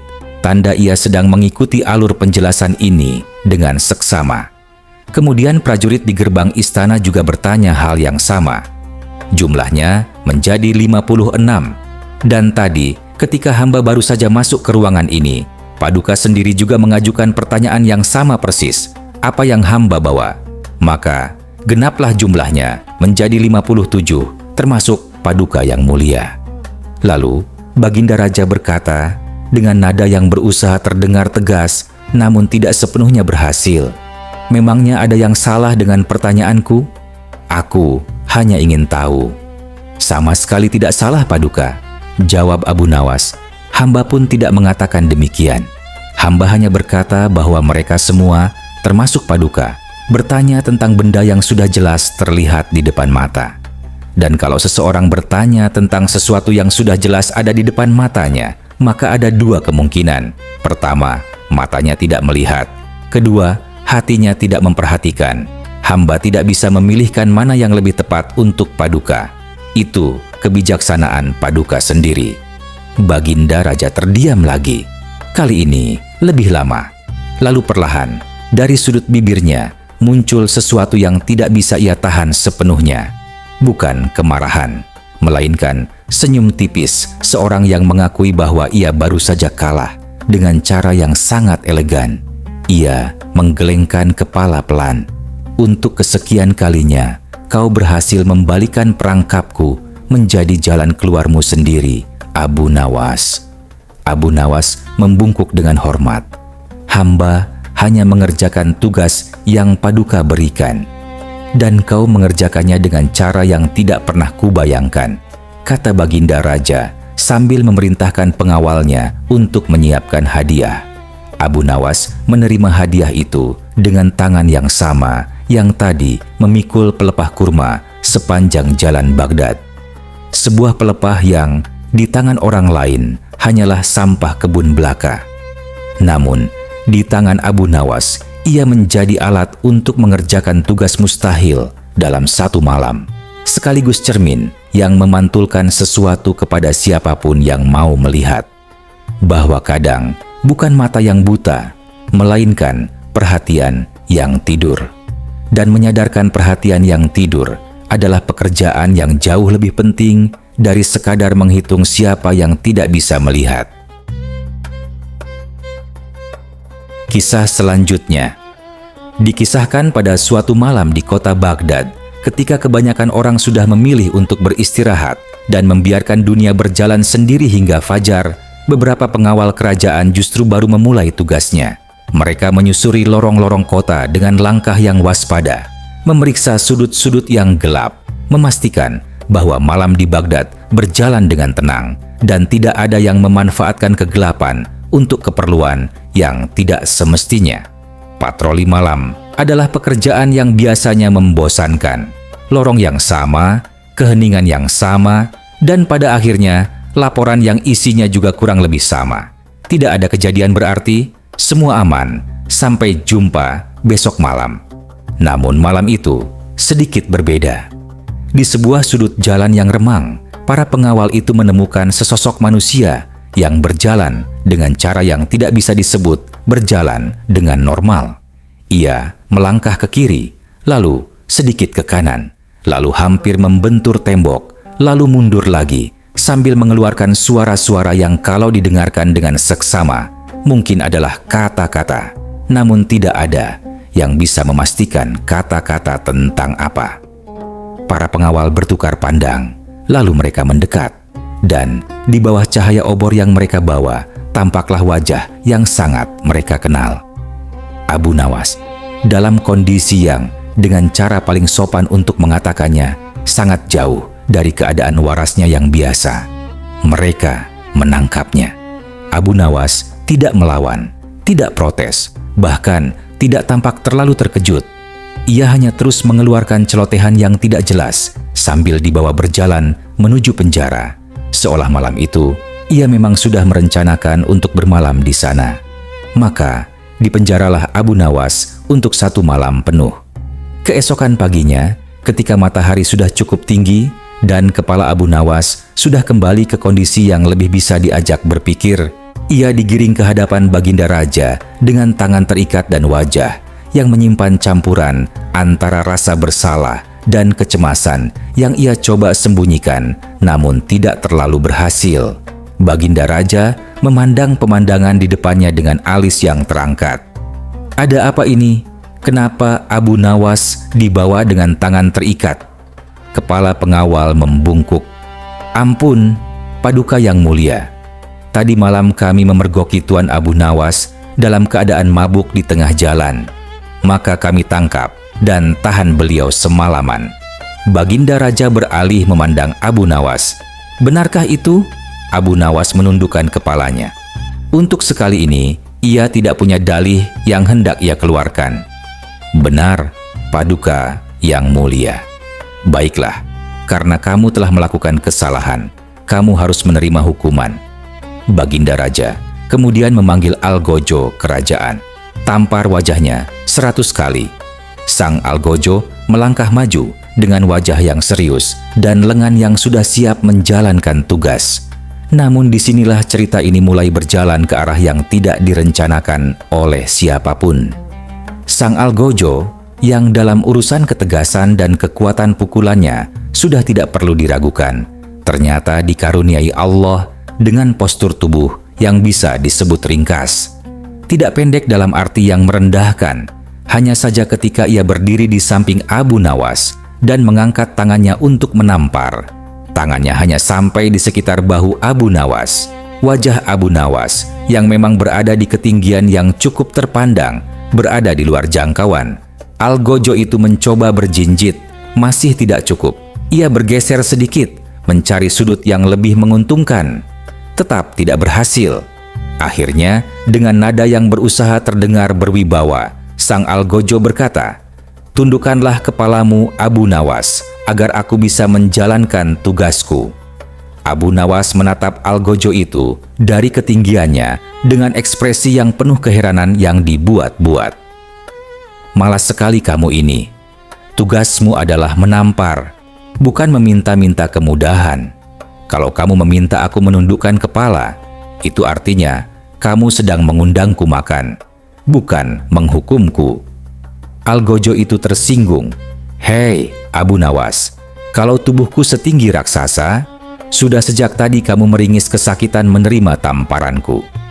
Abu Nawas melihat ke kiri, melihat ke kanan, lalu menatap kembali Algojo itu dengan ekspresi orang yang baru selesai melakukan pemeriksaan menyeluruh. "Setinggi raksasa katamu? Tapi sampai saat ini, bahkan setitik pun ujung jarimu belum menyentuh wajahku. Jadi, gertakanmu tentang raksasa itu rasanya masih perlu waktu yang cukup panjang untuk bisa terbukti." Ruangan itu sunyi sedetik. Lalu, dari singgasana terdengar suara yang paling tidak berwibawa yang pernah keluar dari seorang raja yang sedang memimpin sidang hukuman. Baginda Raja tertawa. Tawa yang sungguhan, yang datang dari tempat yang dalam. Tawa yang sekali keluar tidak bisa lagi ditarik kembali, meskipun seseorang sangat ingin terlihat tegas. "Sudahlah Algojo," kata Baginda Raja, ketika tawanya mereda cukup untuk mengeluarkan kata-kata. "Tinggalkan Abu Nawas, aku memaafkannya." Dan dengan cara itulah, 100 tamparan yang seharusnya mendarat di wajah Abu Nawas tidak pernah sampai ke tujuannya. Bukan karena Abu Nawas tidak bersalah, melainkan karena ia berhasil mengubah sidang hukuman menjadi pertunjukan yang membuat hakimnya tidak bisa lagi berwajah serius. Namun, kisah Abu Nawas dan minuman kerasnya tidak berhenti di situ. Beberapa waktu kemudian, di pasar Baghdad yang ramai dan penuh sesak oleh suara tawar-menawar, Baginda Raja sedang berjalan-jalan ketika matanya tertangkap pada sesosok orang yang ia kenal sangat baik. Abu Nawas berjalan di antara kerumunan dengan sebuah botol di tangannya, dan dari cara ia menggenggam botol itu, jelas sekali bahwa isinya adalah sesuatu yang ia anggap cukup berharga untuk dibawa kemana-mana. "Hei, Abu Nawas," sapa Baginda Raja, "apa yang kamu pegang itu?" Abu Nawas menoleh, dan dalam sepersekian detik, sebuah kilatan melintas di matanya. Kilatan yang menandakan bahwa otaknya sedang bekerja sangat keras dalam waktu yang sangat singkat. "Ini susu, Paduka yang mulia," jawab Abu Nawas, dengan nada yang berusaha terdengar santai namun gagal sepenuhnya. Baginda Raja memandang botol itu, lalu memandang Abu Nawas, lalu memandang botol itu lagi. "Susu," ulang Baginda Raja dengan nada datar. "Susu, Paduka." "Susu yang warnanya merah." Abu Nawas membuka mulut, lalu menutupnya kembali. Baginda Raja tidak menunggu jawaban. Ia meraih botol itu dari tangan Abu Nawas, membukanya, dan aroma yang keluar dari mulut botol itu langsung berbicara lebih keras dari penjelasan apapun yang bisa Abu Nawas susun. Abu Nawas berdiri diam. Di dalam kepalanya, ia tahu bahwa kali ini ia tertangkap basah dengan cara yang tidak bisa ia sangkal. Botol itu ada di tangannya, isinya jelas, baunya tidak bisa didustakan, dan Baginda Raja berdiri tepat di depannya dengan ekspresi seseorang yang tidak sedang dalam suasana hati untuk menerima cerita yang mengada-ada. Jalan satu-satunya yang masih terbuka adalah jalan yang selalu menjadi andalannya di saat-saat paling sempit, membuat Baginda Raja tertawa sebelum beliau sempat marah sepenuhnya. "Kau bilang ini susu," kata Baginda Raja dengan nada yang mulai meninggi. "Warnanya merah, baunya menyengat, dan kau masih berani menyebutnya susu? Kau kira aku tidak punya mata?" Abu Nawas menundukkan kepala sebentar, seperti sedang mengumpulkan sesuatu. Lalu ia mengangkat wajahnya dengan ekspresi yang sangat serius, ekspresi orang yang hendak menyampaikan sebuah kebenaran penting. "Ampun, Paduka yang mulia, sesungguhnya ketika hamba pertama kali membeli susu ini tadi, warnanya memang putih bersih seperti susu pada umumnya. Tidak ada yang aneh, tidak ada yang mencurigakan." Baginda Raja memandangnya dengan alis yang terangkat. Namun kemudian, lanjut Abu Nawas dengan nada yang semakin khidmat. "Dalam perjalanan hamba membawanya pulang, hamba berpapasan dengan Paduka yang mulia. Dan rupanya susu ini pun terkejut melihat ketampanan dan kewibawaan Paduka yang begitu memukau. Ia pun tersipu malu. Dan sebagaimana pipi seseorang yang tersipu, ia pun memerah. Maka inilah hasilnya Paduka. Bukan salah hamba, bukan pula salah susu ini. Semua ini adalah akibat dari karisma Paduka yang terlalu berlebihan." Baginda Raja menatap Abu Nawas dengan pandangan yang mencoba mempertahankan kemarahan. Ia berusaha keras untuk tidak tertawa. Ia sungguh-sungguh berusaha.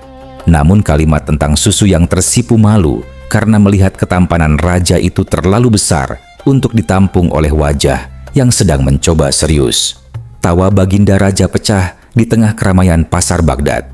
Ia menyerahkan kembali botol itu, lalu menggelengkan kepala sambil berbalik pergi, masih tertawa, dan meninggalkan Abu Nawas berdiri di tempat dengan wajah yang lega, namun berusaha tidak memperlihatkan kelegaannya terlalu jelas. Kecuali botol itu tetap disita. Abu Nawas memandang punggung Baginda Raja yang menjauh sambil menggenggam botol miliknya. Lalu ia menatap tangannya yang kini kosong, menghela napas pelan, dan berjalan kembali ke arah yang berlawanan. Hari itu, ia pulang tanpa hukuman, tapi juga tanpa botolnya. Sebuah hasil yang, kalau dipikir-pikir, masih jauh lebih baik dari kemungkinan-kemungkinan lain yang tadi sempat terbentang di depannya. Dan di Baghdad, cerita tentang susu yang tersipu malu karena melihat raja yang tampan itu beredar dari mulut ke mulut selama berhari-hari setelahnya, membuat orang tertawa di warung, di pasar, dan di majelis-majelis, sebagai pengingat bahwa kadang satu kalimat yang tepat diucapkan pada saat yang tepat bisa menjadi tameng yang lebih ampuh dari baju besi manapun. Kisah selanjutnya dikisahkan jauh sebelum manusia sempat memikirkan untuk mendebat siapapun. Dua ciptaan Allah yang paling agung sudah terlebih dahulu terlibat dalam sebuah percakapan yang tidak ada hakimnya, tidak ada mejanya, dan tidak ada siapapun yang bisa mengetuk palu untuk menyatakan sesi berakhir. Langit dan bumi sedang berdebat. Bumi yang memulai. Dan sebagaimana lazimnya, seseorang yang merasa dirinya lebih dari cukup untuk dibanggakan, ia tidak memulai dengan rendah hati. "Wahai langit," kata bumi dengan nada yang penuh keyakinan, "aku ini lebih mulia darimu. Lihatlah apa yang ada padaku. Di atas pundakku berjalanlah manusia, makhluk paling sempurna yang Allah ciptakan, satu-satunya makhluk yang dipercaya membawa amanah yang bahkan gunung pun enggan memikulnya. Allah menghiasiku dengan samudra yang luasnya tidak bisa diukur oleh pandangan mata, dengan sungai-sungai yang mengalir tanpa pernah meminta upah, dengan gunung-gunung yang berdiri tegak seolah sedang berjaga, dan dengan pepohonan yang menghijau dari ujung ke ujung. Semua keindahan yang bisa disentuh dan diinjak, semuanya ada padaku. Langit mendengarkan, dan langit yang sudah sangat terbiasa memandang ke bawah dengan pemandangan yang tidak pernah membuatnya merasa kalah, tidak tinggal diam. Hai bumi, kau bicara tentang hiasan, maka dengarkanlah hiasanku. Matahari yang menerangi seluruh isi dirimu itu ada padaku.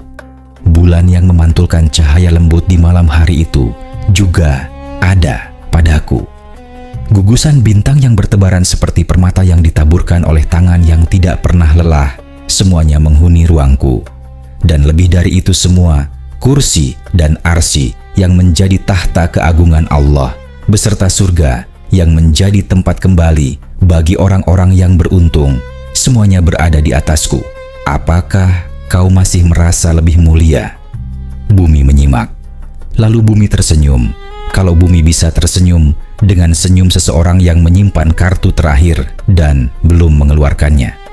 Hai langit, kau memang punya banyak keindahan, tapi di tempatku ada tanah haram, ada Baitullah, rumah Allah yang berdiri di atas permukaanku, tempat para nabi dan rasul pernah melangkahkan kaki, membungkukkan badan, dan meletakkan dahi mereka dalam sujud yang paling khusyuk. Para utusan Allah, arwah para wali, orang-orang saleh yang hidupnya dihabiskan dalam kebaikan, mereka semua pernah ada padaku dan meninggalkan jejak yang tidak bisa dihapus oleh waktu. Langit mendengar itu dan tidak mau kalah. Bumi, kalau kau punya Baitullah, maka aku punya Baitul Makmur. Ia berada di langit ketujuh, tepat di atas Baitullahmu, dan setiap hari 70.000 malaikat bertawaf di sana. 70.000 malaikat setiap hari, dan setiap malaikat yang sudah bertawaf tidak akan pernah mendapat giliran yang sama lagi selamanya. Berapa lama menurut perkiraanmu malaikat-malaikat itu sudah melakukannya? Namun bumi belum selesai. Langit, dengarlah baik-baik apa yang akan aku sampaikan ini. Di atasku para nabi dan rasul dilahirkan, berjalan, berbicara, mengajar, bersujud, dan menitikan air mata. Mereka hidup di atasku, dan yang paling utama dari semua itu, kekasih Allah, penutup seluruh para nabi, manusia yang namanya disandingkan dengan nama Allah dalam kalimat syahadat yang diucapkan oleh setiap hati yang beriman. Beliau hidup di atasku. Beliau mengajarkan syariat di atasku. Dan ketika tugasnya selesai dan Allah memanggilnya kembali, beliau dimakamkan di atasku. Namanya Muhammad Shallallahu Alaihi Wasallam. Dan setelah kalimat itu selesai diucapkan, langit terdiam, bukan karena kehabisan kata, bukan karena tidak punya argumentasi lagi, melainkan karena ada kebenaran dalam perkataan bumi yang tidak bisa dibantah oleh kata-kata apapun, kebenaran yang justru terasa semakin berat kalau diperdebatkan. Langit terdiam, dan di dalam diamnya itu ada sesuatu yang mungkin bisa disebut sebagai kerinduan. Kerinduan seorang yang merasa bahwa kemuliaan terbesar itu ada di tempat lain dan ia tidak bisa menjangkaunya. Maka langit pun berdoa, "Ya Allah, Engkau yang selalu mendengar setiap doa, yang selalu menjawab setiap seruan orang yang tertimpa kesulitan. Aku tidak bisa membalas perkataan bumi. Ia memiliki sesuatu yang tidak kumiliki, dan keberadaan Muhammad di sisinya telah menjadikannya mulia dengan kemuliaan yang aku pun merindukannya. Ya Allah, angkatlah Muhammad kepadaku, agar aku pun merasakan kemuliaan yang bumi rasakan, agar cahaya yang selama ini menerangi bumi juga bisa menyinari ruangku." Allah mengabulkan doa itu. Pada malam yang kemudian dikenal sebagai malam paling istimewa dalam sejarah seluruh penciptaan, Allah berfirman kepada Jibril, "Wahai Jibril, malam ini jangan engkau bertasbih." Dan kepada Israel, "Malam ini jangan engkau mencabut nyawa siapapun." Jibril yang mendengar dua perintah yang tidak biasa itu bersamaan, bertanya dengan hati yang berdebar, "Ya Allah, apakah ini pertanda kiamat telah tiba?" Allah menjawab dengan tenang, "Tidak, wahai Jibril, pergilah ke surga. Ambillah burak dan bawalah ia menemui Muhammad." Maka pergilah Jibril ke surga. Di sana ia mendapati 40.000 burak sedang berada di taman surga yang keindahannya tidak bisa digambarkan dengan bahasa manusia yang paling puitis sekalipun. Mereka bersenang-senang, berkeliling, menikmati keindahan yang ada di sekelilingnya. Dan pada tubuh masing-masing dari mereka terukir sebuah nama, Muhammad. 40.000 burak, 40.000 kali nama yang sama. Namun, di antara kerumunan yang penuh dengan kesenangan itu, Jibril melihat satu burak yang menyendiri di sudut taman. Tidak ikut bermain, tidak ikut bergembira. Ia hanya duduk dan dari matanya mengalir air mata yang tidak berhenti. Jibril menghampirinya. "Mengapa engkau menangis?" Burak itu mengangkat kepalanya. "Wahai Jibril, 40 tahun yang lalu aku mendengar nama Muhammad untuk pertama kalinya. Sejak saat itu, nama itu tidak pernah pergi dari hatiku. Ia tertanam, tumbuh, dan semakin hari semakin dalam. Rasa rinduku kepadanya telah membuatku tidak bisa makan, tidak bisa minum, tidak bisa bergembira seperti yang lain. Aku seperti sedang dibakar oleh api yang tidak bisa dipadamkan oleh apapun, kecuali oleh pertemuan itu sendiri." Jibril memandang burak itu dengan penuh kelembutan. "Maukah aku pertemukan engkau dengannya sekarang?" Burak itu tidak menjawab dengan kata-kata. Ia hanya bangkit. Dan dari cara ia bangkit, jelas sekali bahwa jawabannya adalah ya. Dengan seluruh keberadaannya, Jibril memakaikan pelana dan kekang, lalu keduanya berangkat menuju bumi. Burak sendiri adalah makhluk yang posturnya berada di antara keledai dan bagal. Tidak terlalu besar, namun tidak kecil, dengan satu keistimewaan yang tidak dimiliki oleh tunggangan manapun di dunia. Setiap langkahnya sejauh jangkauan mata memandang. Setibanya di bumi, Jibril menemui Rasulullah dan menyampaikan bahwa malam ini beliau dipanggil untuk menghadap Allah di langit. Jibril mempersilakan Rasulullah untuk menaiki burak yang telah ia bawa. Namun, ketika Rasulullah mendekat, sesuatu terjadi. Burak yang tadi menangis selama 40 tahun karena kerinduan, burak yang bahkan di surga sekalipun tidak bisa bergembira karena belum pernah berjumpa dengan yang dirindukannya, tiba-tiba menjadi sangat besar dan mulai berjingkrak dengan cara yang membuat Jibril harus menegurnya. Bukan karena ia tidak mau ditunggangi, justru sebaliknya. Ia berjingkrak karena kebahagiaan yang terlalu besar untuk ditampung oleh tubuhnya. Kebahagiaan yang 40 tahun ia impikan dan kini hadir tepat di depan matanya. Jibril berkata kepadanya, "Demi Allah, tidak ada makhluk yang lebih mulia yang pernah menunggangimu selain Rasulullah. Tenanglah." Dan burak itu seketika diam. Dari tubuhnya mengalir keringat, bukan karena lelah, melainkan karena malu. Malu bahwa di hadapan manusia paling mulia yang pernah ada, ia tadi sempat tidak bisa mengendalikan dirinya. Pada malam itulah Rasulullah Shallallahu Alaihi Wasallam diangkat ke langit dengan menunggang burak, didampingi oleh Jibril. Perjalanan melewati langit demi langit, menembus batas yang tidak pernah ditempuh oleh manusia manapun sebelum maupun sesudahnya. Peristiwa itu dikenal sebagai Isra Mi'raj.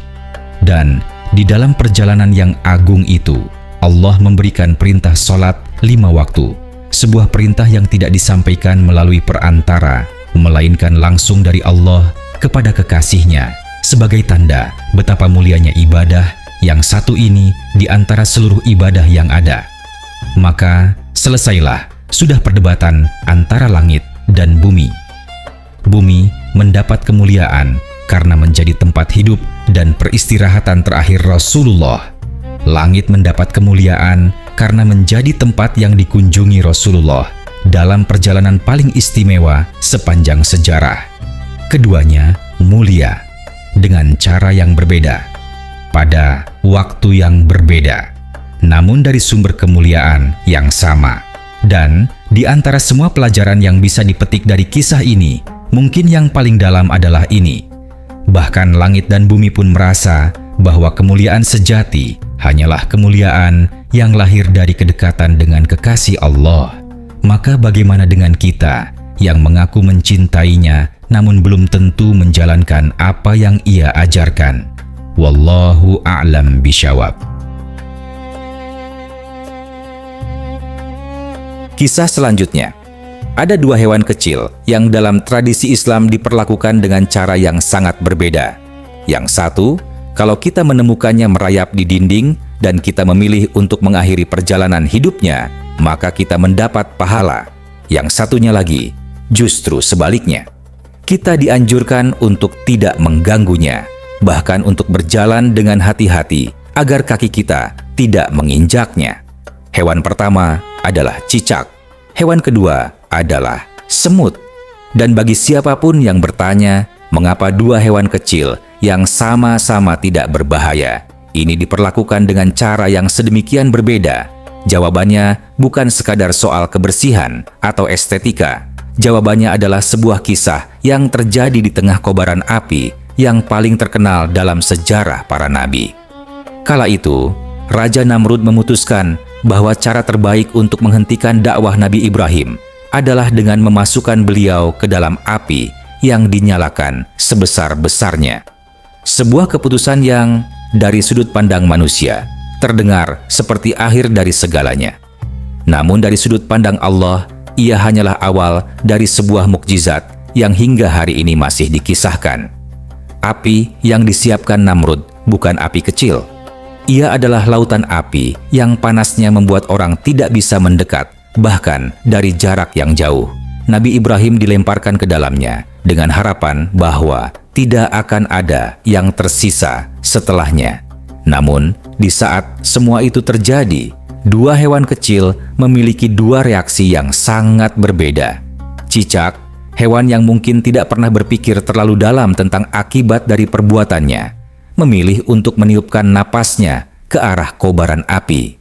Ia meniup dan terus meniup, seolah sedang berusaha memberikan bahan bakar tambahan agar nyala api semakin besar, agar panas semakin menjadi-jadi, agar tidak ada kemungkinan Nabi Ibrahim selamat dari dalamnya. Seekor hewan kecil dengan mulut yang kecil meniup api yang besarnya seperti lautan. Tentu tiupannya tidak berarti banyak secara fisik, tapi niatnya jelas. Dan niat adalah sesuatu yang Allah tidak pernah lewatkan dalam catatannya. Sementara itu, semut melakukan sesuatu yang berbeda. Ia berlari. Dengan kaki-kakinya yang kecil, ia berlari menuju sumber air, mengambil setetes air dengan mulutnya, lalu berlari kembali menuju kobaran api. Setetes air di mulut seekor semut berhadapan dengan api yang besarnya bisa membakar seluruh kota. Seekor burung yang menyaksikan ini merasa perlu untuk mengomentarinya. "Wahai semut," kata burung itu dengan nada yang campuran antara heran dan meremehkan. "Apakah kau tidak melihat betapa kecilnya air yang kau bawa dibanding besarnya api itu? Tidak mungkin setetes air dari mulutmu bisa memadamkan kobaran sebesar itu." Semut berhenti sejenak. Ia memandang burung itu, lalu memandang api yang menyala di depannya, lalu memandang setetes air di mulutnya. "Kau benar," kata semut. "Air ini tidak akan mampu memadamkan api itu. Aku tahu itu. Lalu mengapa kau tetap melakukannya?" "Karena pada hari ketika semua ini dicatat dan ditanyakan, aku ingin semua yang menyaksikan tahu dengan jelas bahwa aku berada di pihak yang mana." Burung itu terdiam, dan semut meneruskan perjalanannya. Setetes air di mulutnya menuju api yang tidak akan pernah bisa ia padamkan. Namun dengan keyakinan bahwa keberpihakannya tidak perlu menunggu kemampuan untuk menjadi berarti. Dari kisah inilah dua hewan itu mendapat perlakuan yang berbeda hingga hari ini. Cicak mendapat cap sebagai penjahat kecil, sebutan yang bahkan datang langsung dari lisan Rasulullah Shallallahu Alaihi Wasallam. Sementara semut mendapat penghormatan bahkan dari seorang nabi yang pasukannya bisa mengguncang bumi.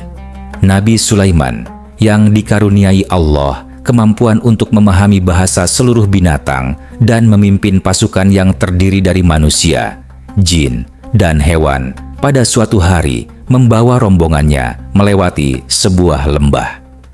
Di sana terdapat banyak sarang semut, rumah-rumah kecil yang tersebar di tanah. Seekor semut yang mendengar gemuruh pasukan yang mendekat berteriak memperingatkan kaumnya, "Masuklah ke dalam sarang kalian sebelum pasukan Sulaiman menginjak kalian tanpa sengaja." Nabi Sulaiman mendengar itu, dan beliau tidak hanya mendengar, beliau juga mengerti.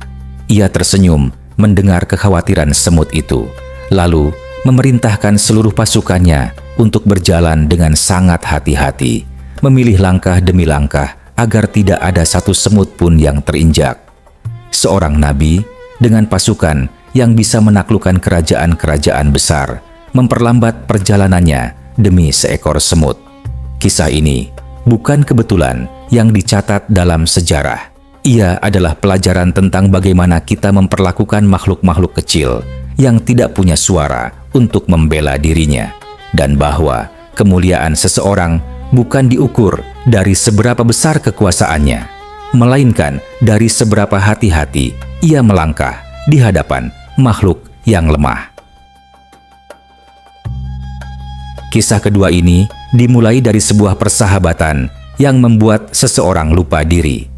Bukan persahabatan yang buruk, melainkan persahabatan yang terlalu dinikmati hingga ia berubah menjadi sesuatu yang menggeser apa yang seharusnya paling utama. Syekh Abu Sa'id Al-Mihani adalah seorang waliullah yang karamahnya sudah tampak bahkan sejak ia masih sangat kecil, ketika kebanyakan anak-anak seusianya masih sibuk dengan permainan dan jajanan di pasar. Ayahnya adalah seorang saudagar minyak wangi yang bisnisnya berjalan baik dan pergaulannya pun tidak main-main. Ia berteman dekat dengan Raja Mahmud Al-Ghazi, raja yang berkuasa pada masa itu. Persahabatan dengan raja tentu saja membawa kebanggaan yang tidak kecil, dan kebanggaan, kalau tidak dijaga, bisa tumbuh menjadi sesuatu yang berlebihan. Sang ayah membangun sebuah rumah yang megah. Megah bukan hanya dalam ukuran dan bahan bangunannya, tetapi juga dalam dekorasinya. Di setiap dinding rumah itu, ia melukiskan gambar Raja Mahmud beserta seluruh bala tentaranya, lengkap dan penuh, seolah setiap sudut rumah adalah pengingat tentang betapa istimewanya ia karena bisa bersahabat dengan orang sepenting itu. Suatu hari, Abu Sa'id yang masih kecil melihat semua itu, dan ia punya permintaan. "Ayah, aku juga ingin dibuatkan rumah sendiri." Sang ayah tertawa pelan. "Untuk apa, nak? Kamu masih kecil. Tinggallah di sini bersama ayah. Rumah ini cukup luas untuk kita berdua."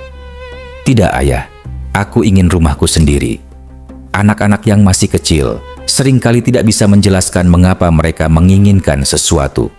Mereka hanya tahu bahwa mereka menginginkannya.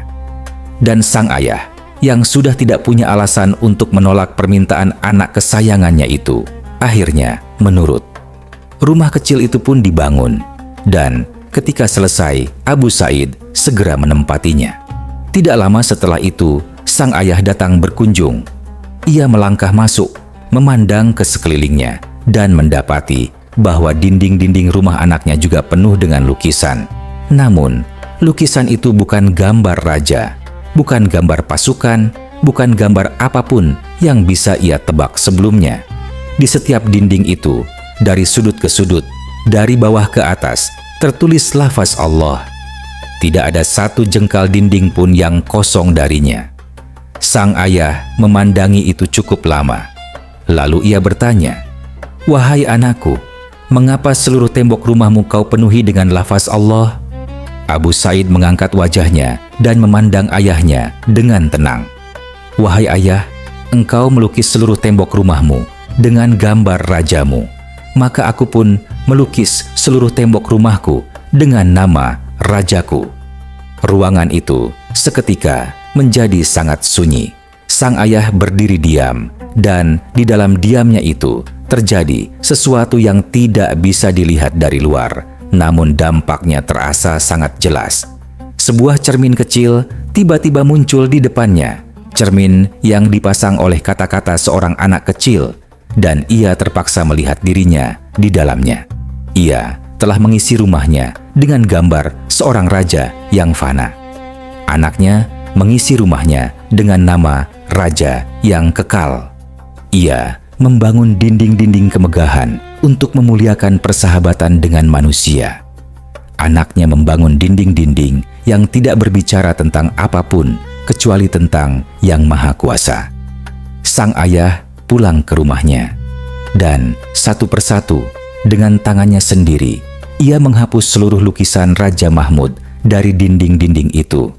Bukan karena ia membenci sang raja atau menyesal pernah bersahabat dengannya, melainkan karena ia baru menyadari bahwa ada tempat-tempat tertentu yang seharusnya hanya diisi oleh satu nama, dan nama itu bukan nama raja manapun yang pernah duduk di atas singgasana buatan manusia.